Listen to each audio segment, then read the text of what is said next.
Okay, let's begin. I think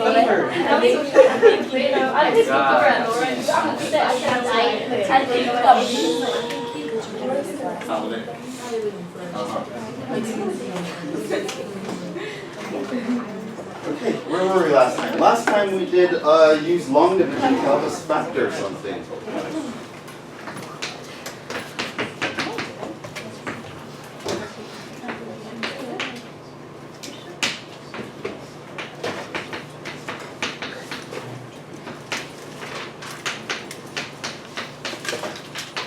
What I want to do now is let's generalize this idea. Or at least as much as it can be generalized at this point.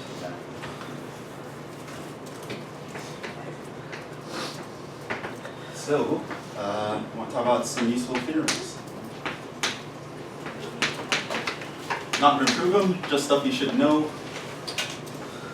The first one, we will do the remainder theorem.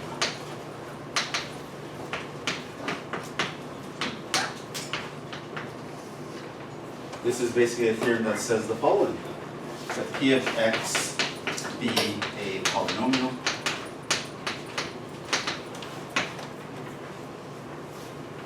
then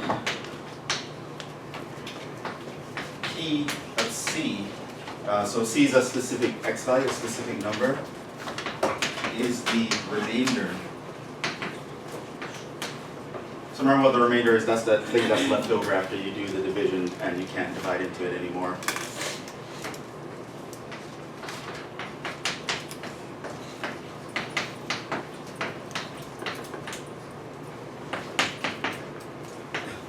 So that's it. This is called the remainder theorem. It tells you what the remainder is when you divide a polynomial by an expression that looks like that. So, for example, last time, what was the polynomial we did? It was x cubed plus 10x squared plus 29x plus 20. and we divided by X plus 4. x plus 4, and we saw that the result had no remainder, right? What was the remainder here? The remainder was 0.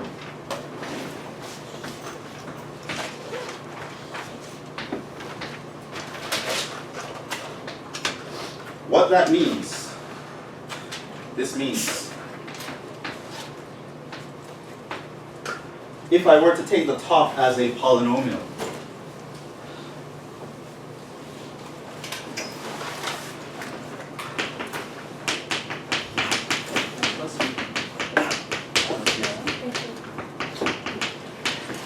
if I were to set that as the polynomial and think of x plus 4 as x minus a minus 4, which means this guy I can think of as the c, then p of minus 4 is going to be 0, which is the remainder. And you can check this for yourself.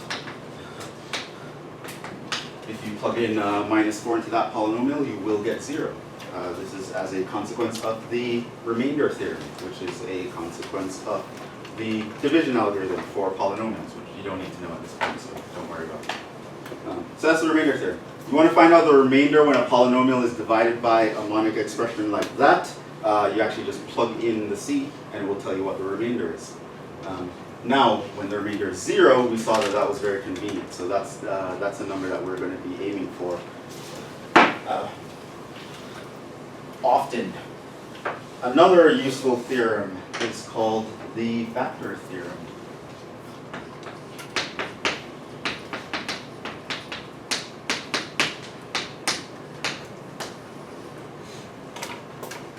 This theorem says the following.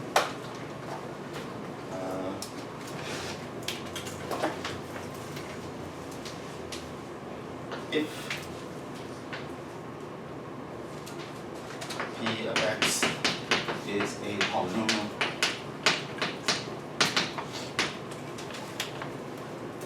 and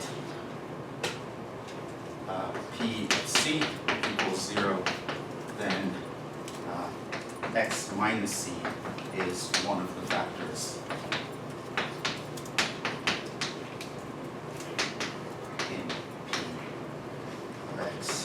if we're to factor p of x, x minus c is going to be one of the factors. Let's look at, which that's just a variation on the first remainder theorem. Now we're going to kind of put these together to be able to use it in a more efficient way. These lead to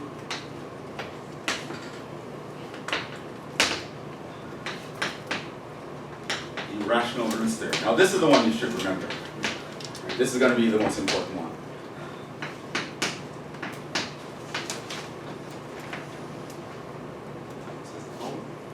Let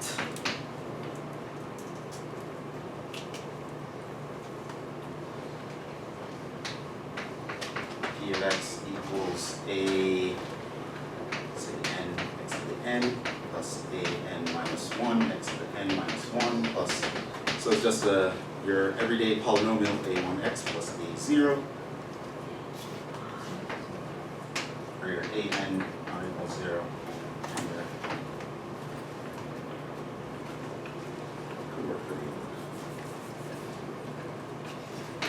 Be a polynomial. Here's what you can say about any polynomial.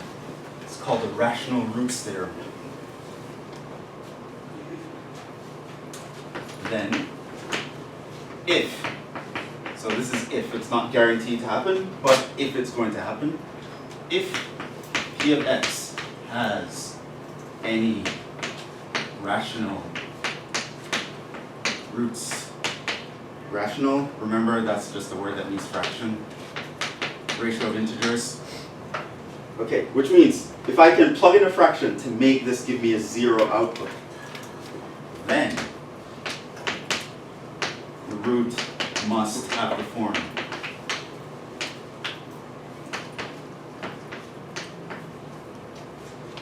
it will be plus or minus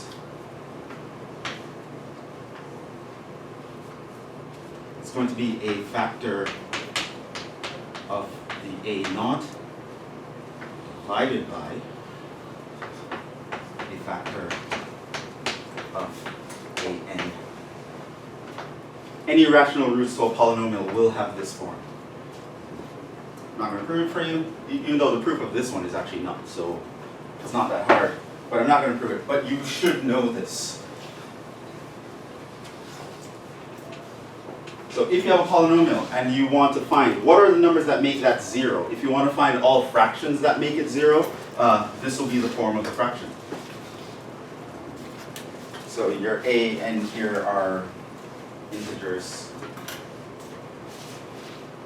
A, I are, let's say, rational.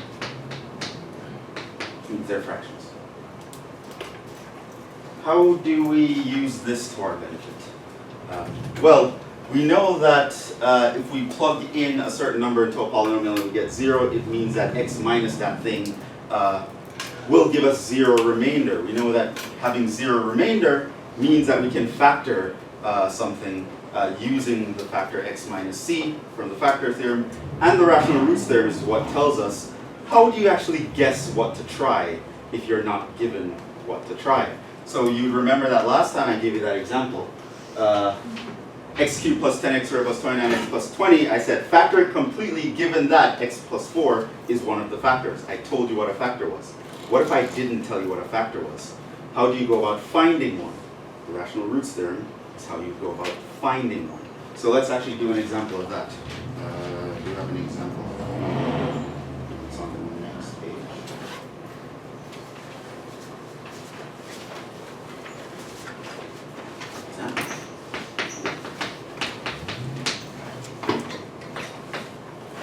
Factor 3x cubed plus 8x squared plus 3x minus 2.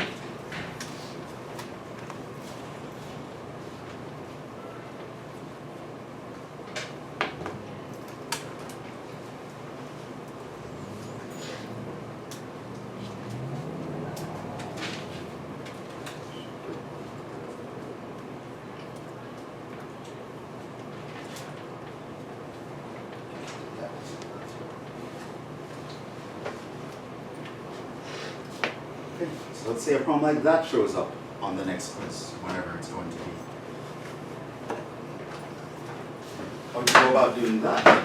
Well, as always, whenever you have a new problem presented, you always want to try the easiest way to attack the problem.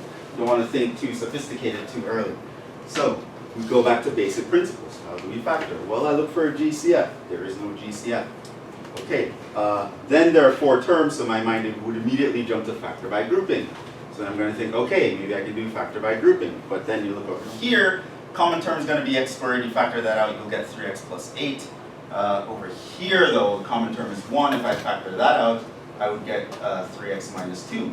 Now, of course, 3x plus 8 is not the same as 3x minus 2, so that is a problem. I cannot do factor by grouping on this directly. So, now you're going to remember, well, the factor by grouping doesn't work. What else do I know? Jhevon didn't give me a factor, so maybe I can find my own factor. I can use the rational roots theorem. In this case, the minus 2, or you can just take the 2 in fact, is going to be like your a0, and the 3 is going to be like your an. So now what you can say is, if there are rational roots, you don't actually have to state this, you can just know what you want to try.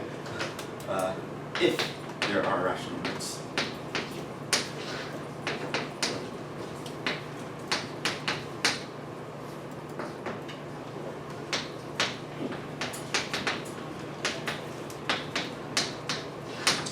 So what you would write down is what you're going to check.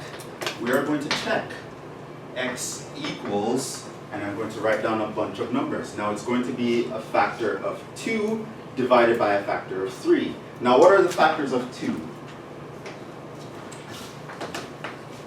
and 2. Right, it's just 1 and 2, plus or minus. And here the factors 1 and 3 pretty much.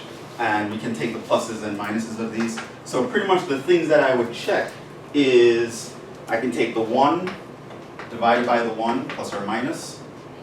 I can take the 1 divided by the 3 plus or minus. Right? So I can take one factor here and divide it by a factor there.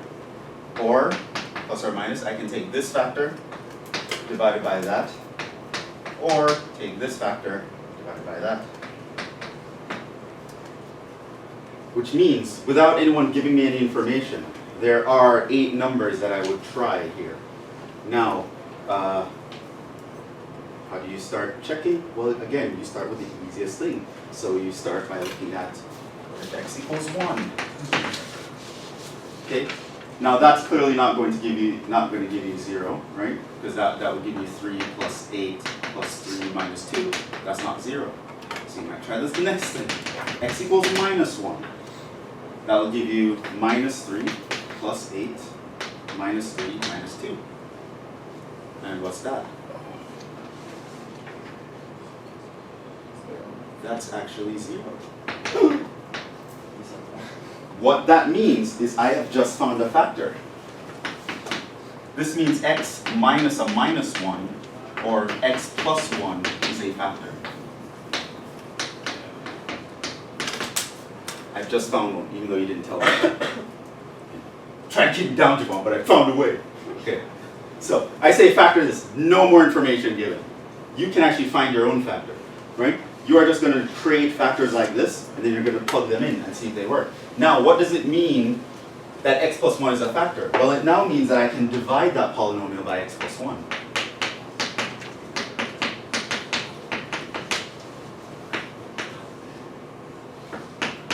And at the end of the day, when I get down here, there should be a 0 as the remainder. Okay, so remember how we line this up. Powers in descending order, all powers accounted for, power 3, power 2, power 1, power 0. Okay, remind me how we did this. It's been forever. Multiply that by 3x squared on the top, because x goes into 3x. Is that cubed? Yeah. Yeah. So You say multiply- x into 3x cubed. Yeah, it's 3x squared. And multiply 3x squared by x plus 1. Okay, so 3x squared times this, you get 3x cubed, plus 3x squared times the 1, gives you 3x squared. Make sure that everyone is lined up, all the x squares are lined up. The cubes are going to die. We have 8x squared minus 3x squared. That leaves us with 5x squared. And then you repeat the process. X into 5x squared equals 5x. 5x multiply everybody. You get 5x squared plus 5x. This guy comes down. 5's die. We have 3x squared, 3x minus 5x. It's minus 2x. Repeat the process. X into minus 2x goes minus 2. Take the minus 2, multiply everybody. Get minus 2x. Minus 2 times 1 is minus 2. Subtract. This guy comes down. So I have minus 2. Now plus 2 gives me 0. Now, you're supposed to get a 0.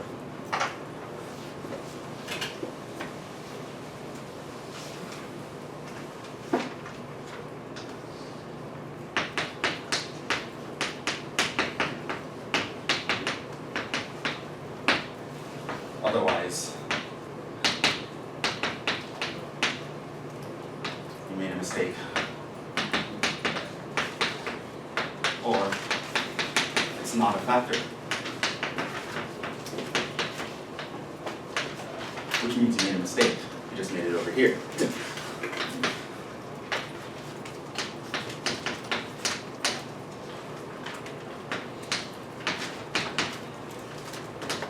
So you're going to go through, you're going to try all these factors. Hopefully one of them hits 0. Okay, so assuming that you plugged in correctly and you do get a 0, once you go over here and you divide it by using polynomial long division, you should get 0 down here after going through all of that.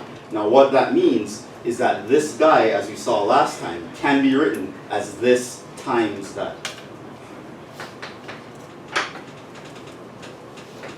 If I take the 3x cubed plus the 8x squared plus the 3x minus 2, I can write it as x plus 1 times 3x squared plus 5x minus 2. Now we're getting somewhere. Now, worst case scenario, you would have to use the quadratic formula to help you factor this, but you shouldn't have to do that here, especially with a problem of this type, which I'm going to ask you. It's going to factor nicely. So what does this factor into? Well, it has to be a 3x and an x. And what are we going to have here? You want the 2 here and the 1 here? Huh? Yes. And what's going to happen? 3x plus. I mean 3x minus 2. Minus and plus?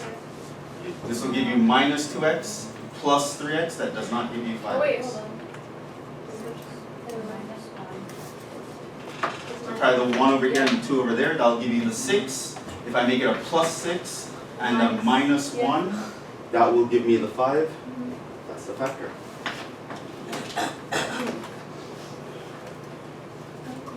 You'll notice in another case, if I had factored out a 3 from this, I would get x minus a third. And what's so special about 1/3? It's a factor of 2 divided by a factor of 3. Over here, it means that minus 2 would be the other one that would have worked.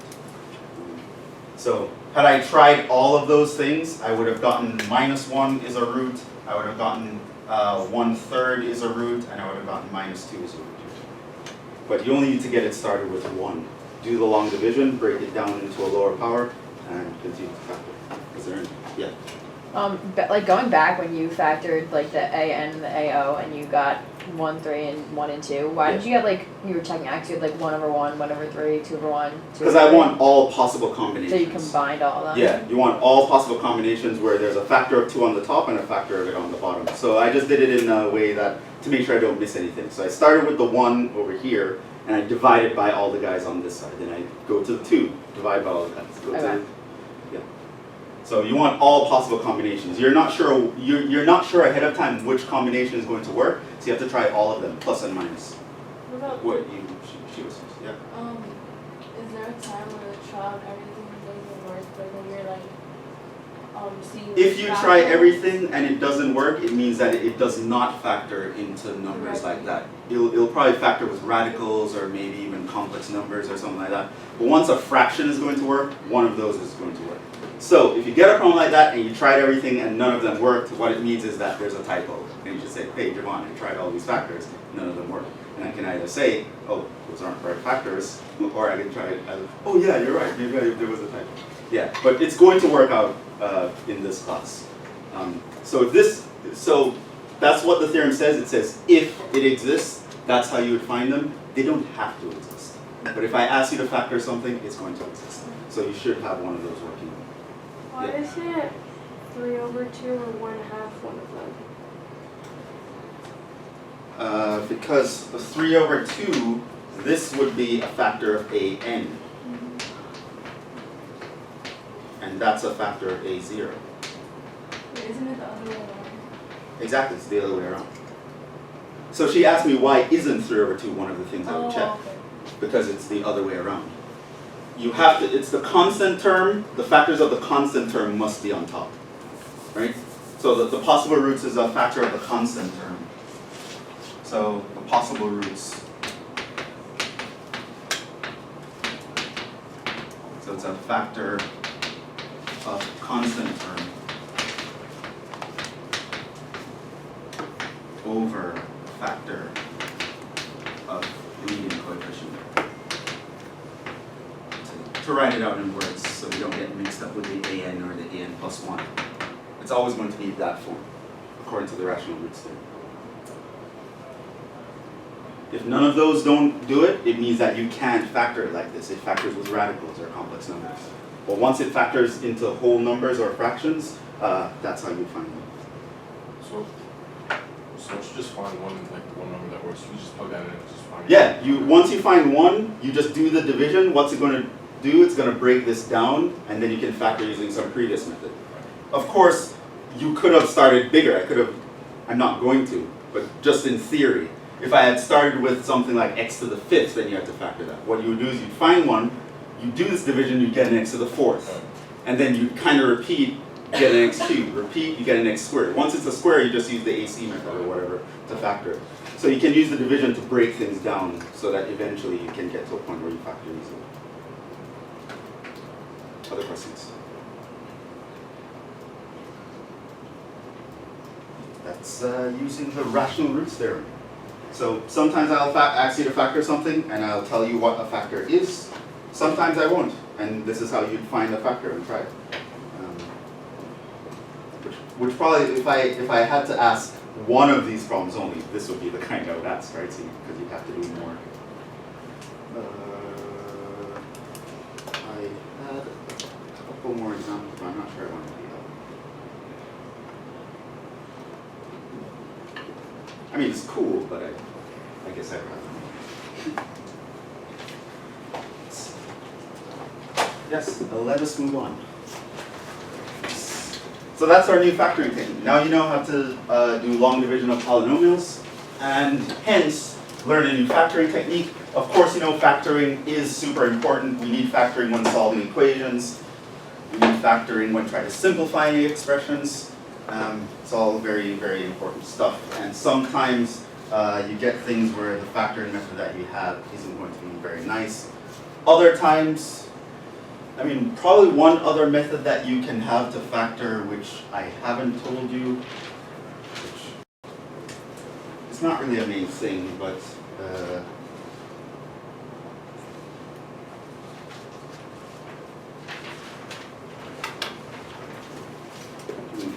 to mention it. So let's say you wanted to factor this guy into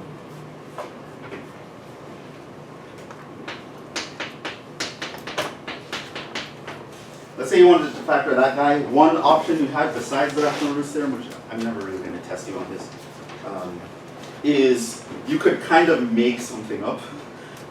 You could say that, okay, I don't know what the factors are, but I know ultimately it's going to look something like this. Right? Whatever it is, that's what it's going to factor looking like, right? Because I can factor out the 3, and then I would have the x cubed, and the assumption is it can factor like this. And what you do is you would expand this. So let me kind of show you what that would look like. So you expand the first one, you would get x squared. This is minus a plus bx plus ab times x minus c. Then you factor, you multiply that out, so that's x cubed minus a plus b x squared plus abx and you multiply by the c minus cx squared plus a plus b times cx plus abc. And this would look like, how many x cubed do we have? There's just the 3x cubed. And how many x squares? I have this minus c, so I in fact have minus a plus b plus c x squared, and I multiply out the 3. And then what I have with the x's, ab and a plus b times c. So I have here ab plus ac plus bc times x. And what do I have for the numbers? Things with no x's on it, just abc. And this, again, I'm multiplying out the 3, and then here I have 3 abc. And what you could do here is, because you know that the factors would look like that, and that comes from that, it means that you can do a system of equations. You set this, the coefficient of x squared, equal to 8. And you can take the coefficient of x and set it equal to 3. And you can take the constant term and set it equal to minus 2. And you get a system of equations. You have ABC, and you get a system of equations. You can literally solve this for ABC. That is going to be really hard though, right? So harder than the techniques. So this will be, you would set this equal to 8, and then you would set this one equal to 3, and then you would set this one equal to minus 2. Very rarely you're going to have to do something like that. Chances are, by the time you get to a level where that might be a technique you resort to, you'd be able to use your calculator at that point, because everyone's going to assume, yeah, we know you know how to factor already, we're not going to test you on that. Just use your calculator. But yeah, so other than that, there are brute force techniques like that. You just, okay, assume it factors this way, multiply it out, what would the coefficients have to be? This idea is important for other reasons, which is why I decided to show you. But that's another option. Not really what I'm going to test you on though. So for factoring, I'm going to test you on the previous methods, factoring out GCF, the AC method, difference of squares, sum of, and difference of cubes, factor by grouping, and lastly, the division way of factoring using the rational roots theorem. Yeah. This is a technique that's out there, but it's way more brute force than I'd want to grade. Like I wouldn't want to grade someone in this class actually working through that. Like, that would be a nightmare. So, but things like that are out there. Just so you know. And there are times when you will need to do things like that. Like in calculus 2, there's a standard thing where you do things like that in certain cases. But for now, I want to move on to a completely different section. And once again, I don't really remember what section it is, but I think it's chapter 4, 4.1. We're going to talk about exponential functions.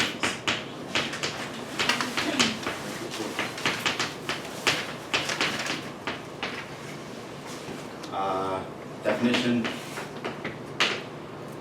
Basic function. Let's look at what the basic exponential function looks like.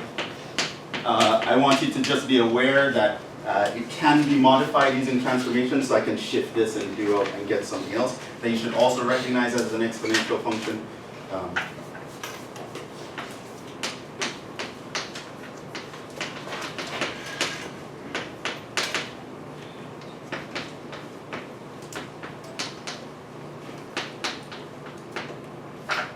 Here is what a basic, your run-of-the-mill, non-engineered exponential function looks like. It's a function that looks like y equals a raised to the x.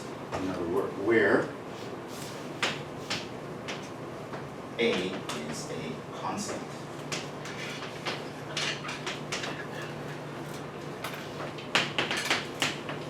It is often assumed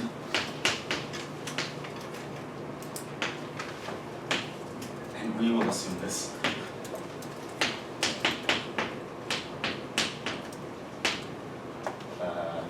that your A is a positive constant such that it's not equal to 1. Because if your a is equal to 1, then this is just y equals 1. That's just a straight line. It's not really an exponential function. When your a becomes negative, if it's less, and also if a equals 0, that's just y equals 0, it's also a straight line. When your a is negative, that's kind of weird, because then if you plug in, say, 1/2 for x, now you're a complex number. So those functions are really harder to deal with. So we only care about positive things that are not equal to 1. And it turns out that we can actually figure those out, figure out how those work pretty easily. In some cases, which we will state, a is considered greater than 1 also. Why? Because if we know how to deal with the situation when it's greater than 1, we automatically know how to deal with the situation when it's between 0 and 1. So, why? Well, if your a is between 0 and 1, then we can write a to be 1 over k, where k is larger than 1, right? How do you get a number that's smaller than 1, that's positive? Well, you take 1 divided by something bigger than 1. And so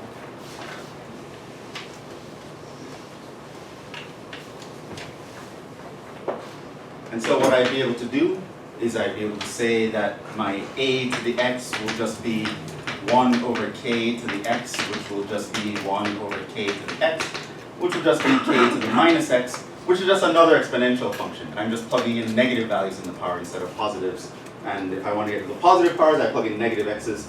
So this will be an exponential function where the base is larger than 1. So if I know how to deal with bigger than 1, I automatically know how to deal with smaller than 1, because it's just me thinking of the power as a negative as opposed to a positive by the laws of exponents. So, examples. Y equals 2 to the x, for example, is an exponential function. Y equals 3 to the x is an exponential function. Y equals 2 times 3 to the x is an exponential function. Y equals 4 times 7 to the x plus 5. These are all exponential functions.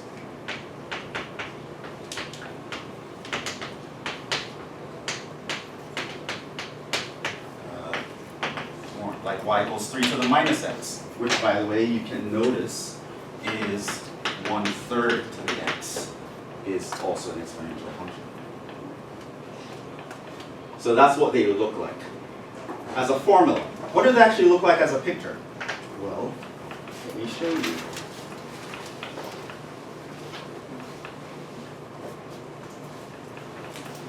Graphs of exponentials.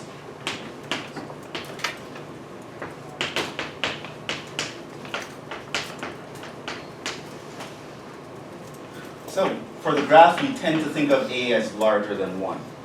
Again, if your a is smaller than 1, I just think about it as me transforming the graph by making the x negative. And we know how to deal with that. So, what does y equals a to the x look like when a is larger than 1? Does anyone know? Where it doesn't, like, it's like a, It goes up, yeah, it goes like this. it doesn't touch the x. Now it doesn't touch the x-axis, but it gets closer and closer and closer. It's forever decreasing, never getting there. Two lovers never to meet. Okay. It's very sad, isn't it? Yeah. And then here they just diverge apart. The chasm between them grows wider and wider. Okay, so that is a to the x. Now, if I want to think about my a as being smaller than 1, so someone like this, then let's draw that over here. So once you know the basic graph, how that looks, this means that if you had to do y equals a to the minus x, a is greater than 1, what would that look like? How is the graph affected when I make x negative? Reflects where? Over the y-axis. So it would look like this. So once I know that, I can figure this one out. Of course, I would also know how to write minus a to the x. That's just a reflection in the x-axis. So I just take that graph, flip it upside down. And I can do both of these transformations at the same time. Minus a to the minus x means I take that graph and flip it upside down. Right, so the transformations, it's exponential functions are just normal functions. They behave under transformations the same way. If I were to just add a plus 1, it will just shift this up by 1 just as usual. If I add 1 to the x, it will shift it to the left by 1 just as normal. If I multiply this by a number, it'll stretch it. So all the usual behaviors, they work with exponential functions. They're regular functions. It's just a very different kind of function. Now, I want you to actually appreciate what the main difference is between an exponential function and the functions we've seen so far, which has been what? Polynomials and rational functions pretty much. So here's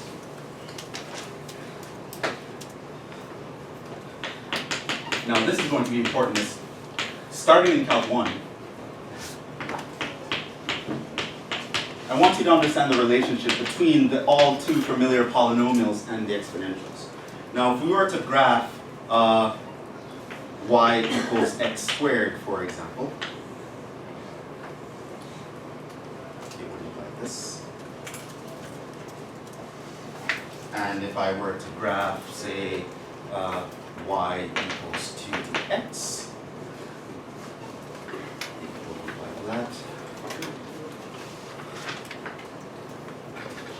And to be honest, these don't look all that different, right? I mean, sure, this one decreases while that one increases, and this gets closer to that.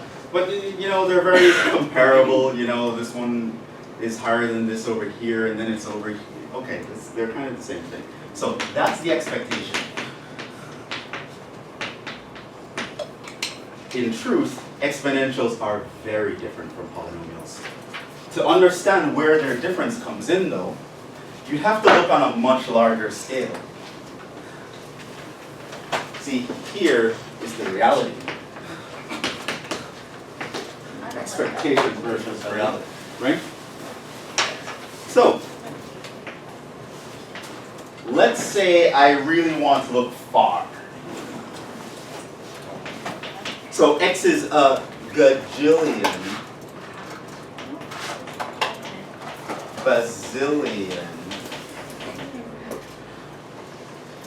quadrillion, like a really, really big number. Your x is going off to infinity, right? It's getting bigger, it's getting really huge.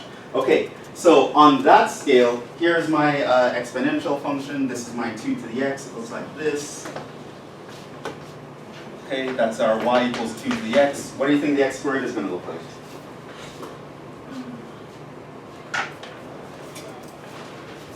So if I put y equals x squared in red, what do you think that's going to look like?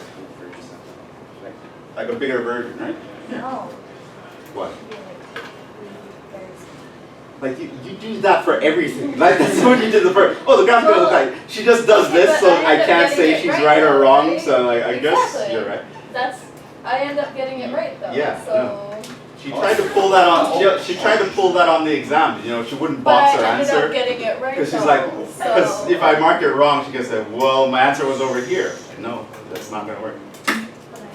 Here's what it looks like.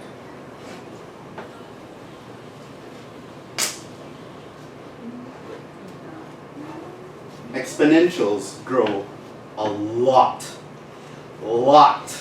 faster and bigger than polynomials. There comes a point where the exponential is going to be so much larger than the polynomial that the polynomial might as well not even try. It might as well be 0. It might as well not have existed, not have woken up in the morning, not have gone out the door. Exponentials will overwhelm any polynomial. Not just x squared, by the way. X to the 1 millionth power, x to the 1 billionth power. Eventually, zoom out on a large enough scale, 2 to the x is going to beat any polynomial you put it up against. Any other polynomial compared to 2 to the x, if you zoom out far enough, the polynomial is going to be like it's hugging the x-axis compared to the exponential.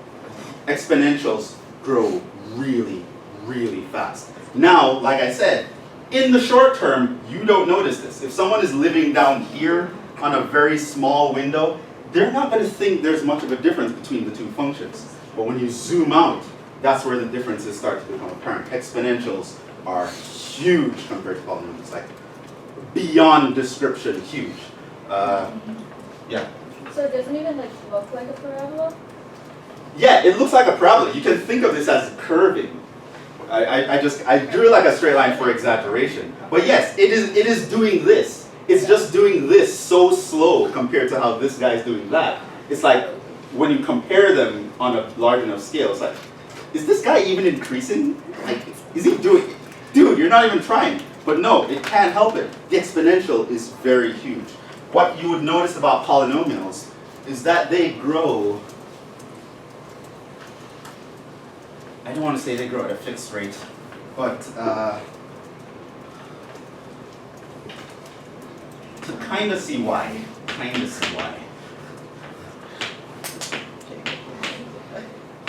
you can think about, it's because it's better to describe once you've had some Calc 1 under your belt. It's harder to describe at the pre-calc level. You think of a line, right? A line has a certain way of increasing, which we measure by slope, right? So if we start at a point, we measure what's called a rise over a run. That gave us the slope, right? So this is the rise, this is the run. And this, in some sense, is proportional, right? Because if you always move over this 1 unit, it's always going to grow by that much. If you move over that by 1 unit, it's always going to grow by that much. Move over by that 1 unit, it's grow by that much. That's how lines behave.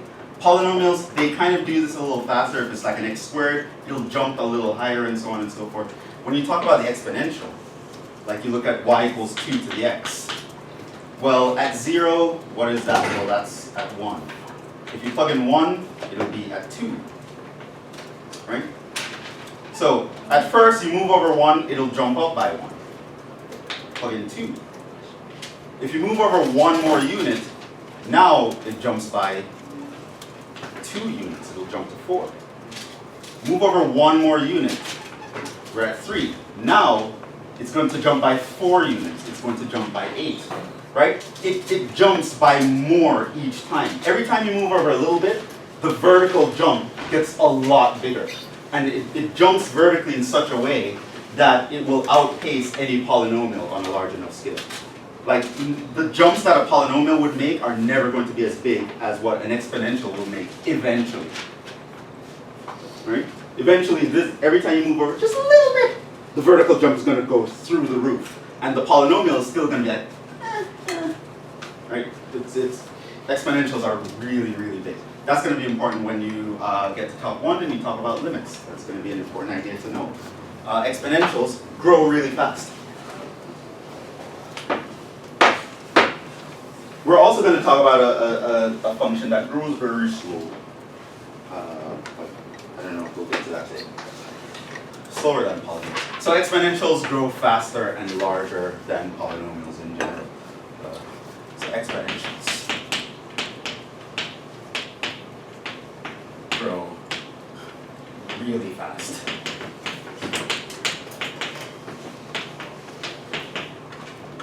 Eventually.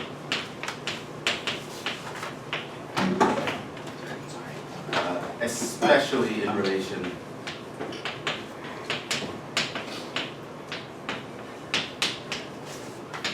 to polynomials. Now, of course, there are functions that grow a lot faster than exponentials, which on a large enough scale. The exponential is going to look like he's not even trying, but so far we know about exponentials and polynomials, so let's stick there. So they grow really fast. This is one important difference. Now, here's another place where that actually shows up. Here's one of those, not that I care, but real world examples. But math people don't care about real world examples. Are you going to use this in your life? I don't care, it's cool. Look at this formula, it's really nice, come on. Like, you don't care. But here's a real world example that affects pretty much everything in your life. Compound interest is an example. Now, compound interest is when interest is growing and they put interest on top of your interest. Simple interest is when interest is only based on the principal, the original amount of money you put in. But you say you have compound interest. When money grows with interest, and then you pretend that's the original amount, and you charge interest on that. And then whatever it grows to, you pretend that's the original amount and charge interest on that. So you're charging interest on top of interest. This is called compounded interest. Basically, if P is your principal, so after one cycle, let's say R is your interest rate. After one cycle, it will grow to P plus some percentage times P. In other words, it will be P times 1 plus R. And after 2 cycles, it then thinks of this as the original, P times 1 plus R. And then it's going to add to that percentage of the original, P times 1 plus R. Well, you'll notice that P times 1 plus R is a common term. You can factor that out, P 1 plus R. And you'd be left over with 1 plus R. So you get P 1 plus R squared. And you can do this again.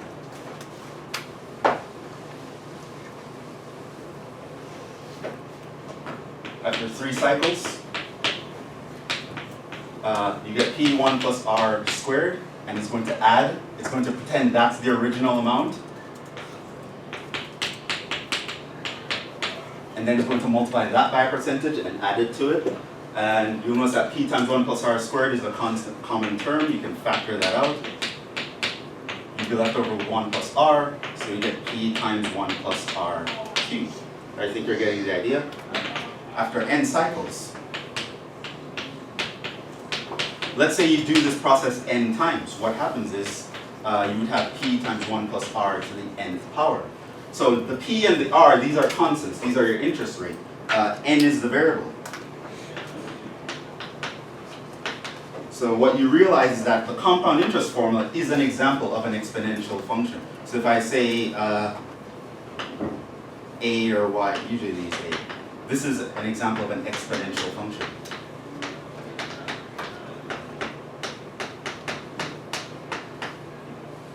Now, we all know about how people get in trouble with things like credit card debt. And we often would blame, yeah, what a second. And we'd often blame, well, they were financially irresponsible, blah, blah, blah, blah, blah, whatever. And sometimes, yes, that is the case. But a lot of times, you know what really happens? Credit card debt grows exponentially. Once the credit card hits you with interest, they hit you with interest on top of that interest if you don't pay it off. So your credit card debt grows like this. Now, based on what I was doing before, in the short term, you're not really going to notice. 1 month your credit card bill is here, the next month it's over there. It's kind of bad. It's okay, yeah, I can pay that off. Okay, so the next month what happens is it increases by a little more. But you know what? The minimum payment was like $30 right here, so it's probably not so bad. And the minimum payment now is like, what, $32, whatever. But yeah, you leave that unchecked for a long time, eventually what happens is you can no longer keep up with your debt, and that's how people get in trouble. They get in trouble not necessarily because they're irresponsible, even though sometimes they get in trouble because they don't understand what an exponential function is. You see, psychologically, you think of money as growing linear, right? A lot of people think that way. Why? Because you get paid per hour. It's always the same rate per hour. Your salary grows like a straight line. Oh, I have a job, I get $30 per hour. Tell me the number of hours, multiply that by 30, that's my pay. That's how you're used to thinking about money. Credit card debt comes along and throws an exponential function at you. So you think of your debt like you think of your salary, and oh yeah, I can definitely catch up. Oh no, you're not gonna, if you let that go off, your salary is down here. Your debt is gonna be up there, and that's how people get in trouble, because they don't appreciate how certain functions grow. You guys now appreciate how certain functions grow. You know you don't let that credit card debt grow for a long time. Realize, you squash that thing as soon as possible and don't let it get out of hand. Because eventually, your job is not going to be able to keep up with your credit card debt. It might be okay now, might be okay tomorrow, might be okay next year. 3 years from now. Jhevon, this feels like a personal story. Yeah. No, it's not personal stuff, but I know people. You wanna... So this person's story. No. so I know passionate. You're just I like, know it's a people. credit card debt. I know I know people too. You know people who are trouble with it? Yeah, things like that. It's also another, conversely, why don't save in a savings account or a regular account. Why would you do that? Your money's growing like this, and then inflation is going to eat away at that. No, you put it in the stock market where it's growing at 8% compounded over the years. Now you put $100 a month into the stock market, you're not going to notice much difference now, next year, the next 5 years. You set that and forget it, automatic payments, look at your account in 20, 30 years. I actually, in my other class, I actually did it earlier this semester. This was like a month and a half ago. Where I actually show them, hey, you want to be a millionaire? You want to know the get rich slowly scheme, right?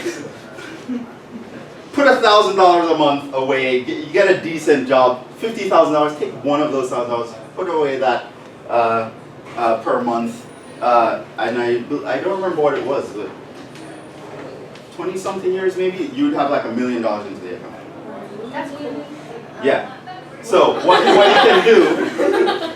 you can do, it's somewhere between 20 and 40. I forgot the exact number, but I actually calculated for them because I asked them, okay, how much money do you think you'll have? And I was asking them, I don't know, 50,000.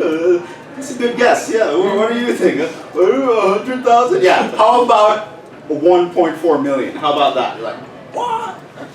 Why? Because of compound interest. Right? So this is why Einstein is quoted to have said, I don't know if he actually said it, but I always hear people say it, that compound interest is one of the 8 wonders of the world, because it is amazing how much it will grow. Einstein. He's the one they normally attribute it to. The 8th wonder of the world is compound growth. So, whether it's compounded debt or compounded investment returns, you kind of want to be where the compound interest is working.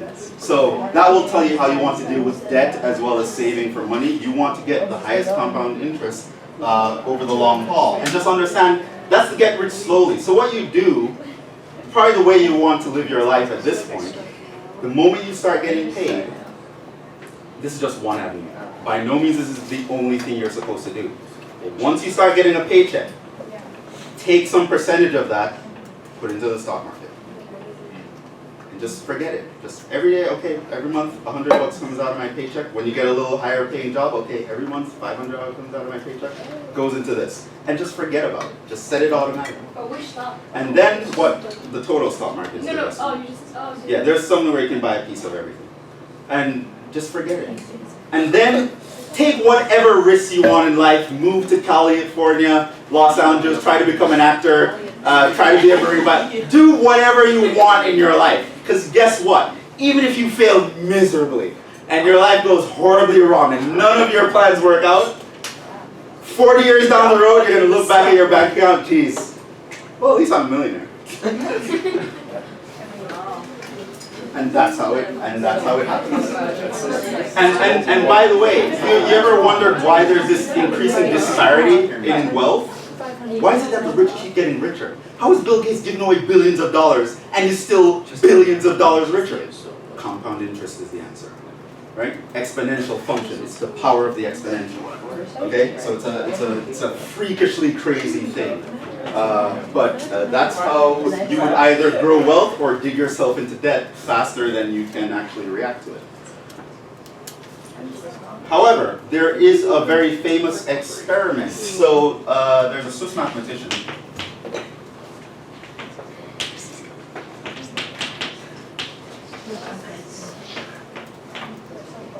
named Euler. Now, a lot of people pronounce it Euler. It's not Euler. I need help with Euler's methods. Just say that to me all the time. It's not Euler, it's Euler, okay? So it's pronounced oil, because it's Swiss. It's not going to pronounce the way it's spelled. It's a Swiss name. Anyway, Euler was a very prolific mathematician. In the old days, most mathematicians made their contributions when they were very young, and they never really did anything of note beyond their mid-20s. Euler was one of the exceptions to that at the time. He produced mathematical results that were amazing and astounding well into his old age, even after he was going blind. Amazing guy. It's come to the point where if you go far enough in math and someone says to you, oh, just use Euler's formula, the response is going to be, which one? He's come up with so many things. Now, Euler considered one particular problem. Euler considered this.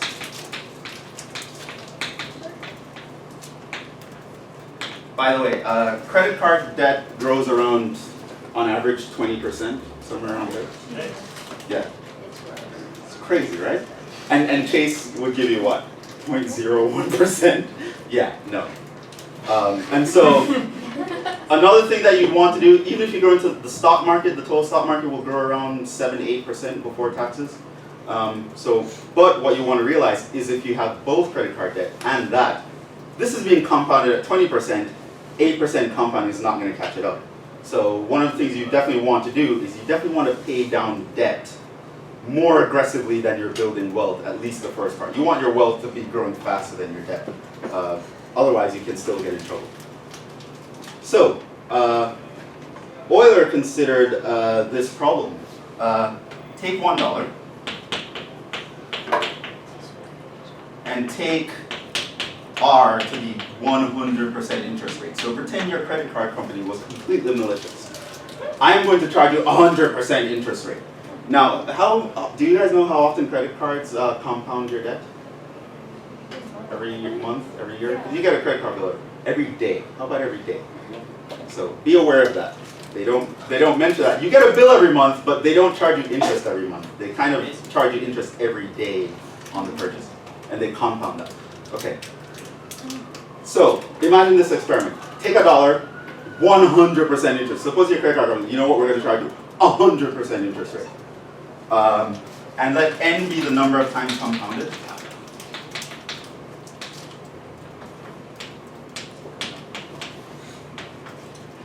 Let's say in a year. Now here's what you're going to do. Your credit card company really hates you. They're not going to compound it every day. Not even every hour. Not even every minute. Not even every second. Smaller than that. Let n go off to infinity.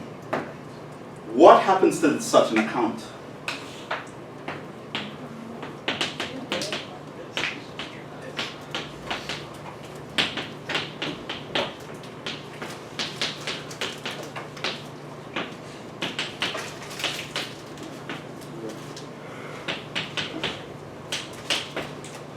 So remember what I told you about exponential functions? How they grow and it's really crazy? Okay, yeah, so what do you think this is going to grow to? How big is it going to get?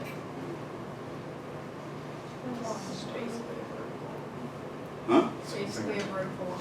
Basically a vertical line. We're only doing it for 1 year, but yes, we're doing it an infinite amount of times in 1 year. More than every second. Every moment you can possibly think of. Every time you come up with a division of time, go smaller than that. Here's the answer, which is quite surprising.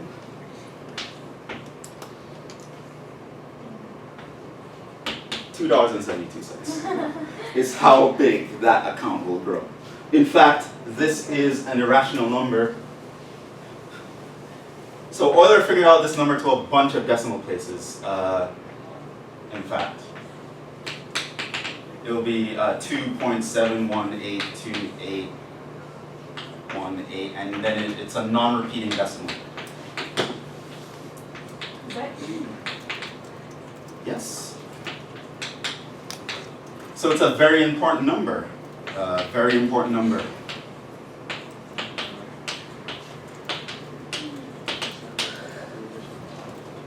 We call it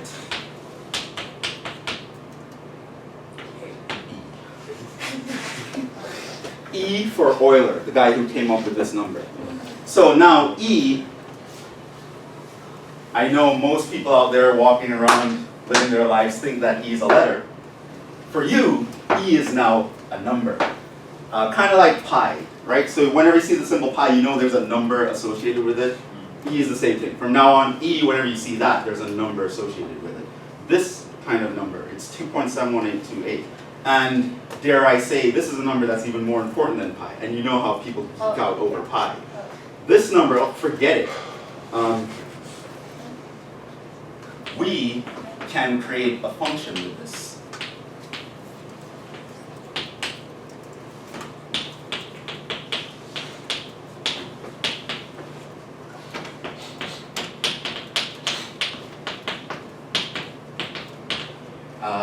The function y equals e to the x. This is an exponential function with base e, which is that number that you get when you pretend you're running compound interest at 100% compounded in infinite number of times per year. Now this function is called, we call this the natural exponential function.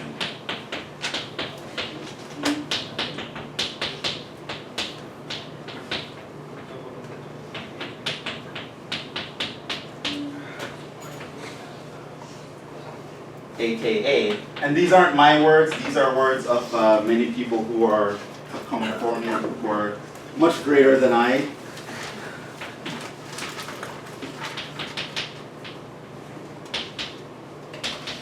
The most important function in mathematics. It's a direct quote, by the way. There's a very infamous math textbook. You go to try to get a PhD in math, your first year or second year PhD student, there's going to be a textbook that chances are you're going to have to come across called Rudin's Real and Complex Analysis. In the prologue to that book, the very first sentence is, this is the exponential function. It is the most important function in all of mathematics. That's how that book starts. And that book is crazy, to say the least. But it is a very important function. Pretty much almost everything you do in calculus is going to be built on that function before you even realize that function is there. It's going to pop up in the background when you don't. It's like it's always there in the background. It's kind of like, it's the ethos, right? Maybe that's what E stands for, who knows? But E usually stands for Euler. It's a very important number. It is a mathematical constant, and we can create this function with it. It's called the exponential function. It is a very, very important function. You will not appreciate now how important this function is. I cannot tell you. You won't even appreciate it in Calc 1, where you can see it, how important this function is. You get to Calc 3, you'll start to realize, I guess this function is kind of useful. But beyond that is when you realize, holy dang, this thing, this is where it's at. It's a very important function. Forget all the polynomials, forget all the exponential functions. This guy is where it's at. It's a very important function. It's an exponential function. It looks just like a regular exponential function, believe it or not. So it looks like that, passes through 1. That's y equals e to the x. The difference is, this is the only function, and this is a Calc 1 thing really, but I'll just mention it since I'm here. This is the only function whose rate of change is equal to its current value, right? So remember like that rise over run idea, if you move over a little bit, there's a jump, right? So if you move over 1 unit, what is the size of this jump? It turns out that whatever x value you're currently at, the y value e to the x is going to tell you the size of the jump. And that is actually strange. 0 is the only other function that has that behavior. That itself gives you what is the slope of the function. No other function besides 0 can do that. And that's one of the reasons why it's a very special function. Okay, so we spoke about exponential, but we'll do more on exponential functions. But there's another kind of function I want to look at exponential functions in terms of. One thing I also want you to be aware of, some miscellaneous facts here. Next time we're going to look at an important function that's related to an exponential function called a logarithmic function. And once I teach you about logarithmic functions, we're going to go back to exponentials and logs and look at calculations between them. But the base of an exponential shows steepness in the sense that if I look at 2 to the x, what's going to happen? Compare that to 3 to the x. 3 to the x is going to be a little bit bigger. If I compare that to, say, 5 to the x, it decreases faster on the left side, but it increases faster on the right side, so 5 to the x. So the larger the base, the more steeper this curve will be, right? So you can have, say if you want to compare them, so something like 10 to the x is going to start growing very steep. So the larger the base, the more it's going to outgrow. And by the way, on a large enough scale, just like with the polynomials, guys with smaller base will eventually look like they're not even trying compared to a guy with a larger base. Which is why your credit card debt growing at 20% and your savings growing at 8%, you're going to die either way. You might as well you didn't even try. Get the debt down. Okay. So now that's one thing I want you to be aware of. And again, be aware of exponentials, functions, obey the transformation rules. Well, let's first do the exponential rules. They also obey the transformation. So if I have a function, say y equals e to the x, and then I have another function, say z equals e to the y, then I can actually multiply these functions, and the output would be adding the powers, etc.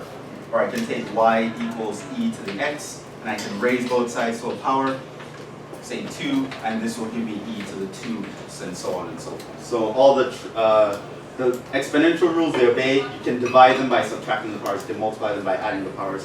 You can double a power by raising both sides to the square. They obey transformation rules.